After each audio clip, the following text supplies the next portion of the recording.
Ration दुकानात निकृष्ट दर्जाचा तांदूळ वाटप, खाण्यायोग्य तांदूळ वाटप करण्याची बिरसा फायटरची मागणी। नंदुरबार जिल्ह्यातील सर्व तालुक्यातील रेशन धान्य दुकानात निकृष्ट दर्जाचा व दुर्गंध येणारा तांदूळ वाटप केला जात आहे। खाण्यायोग्य तांदूळ पुरवठा करावा अशी मागणी बिरसा फायटर नंदुरबार संघटनेकडून जिल्हाधिकारी नंदुरबार यांच्याकडे एका निवेदनाद्वारे करण्यात आले आहे।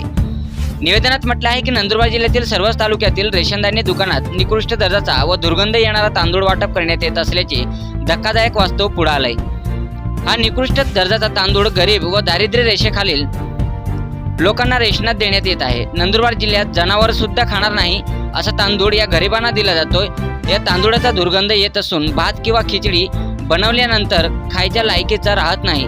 रेशन धान्य पुरवठा विभागा येणारा तांदूळ निकृष्ट दर्जाचा आहे। गेल्या अनेक महिन्यापासून नंदुरबार जिल्ह्यात रेशन धान्य पुरवठा विभागात येणारा तांदूळ निकृष्ट आहे। तांदूळामध्ये 60% तांदूळाचा कणक्या तुटलेल्या तांदूळ मिसळलेल्या जात आहे।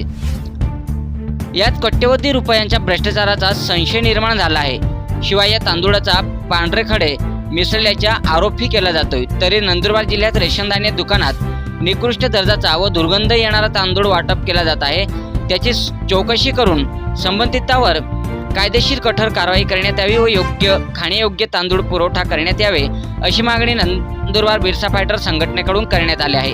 सातपुडा न्यूज वाहिनी, नंदुरबार।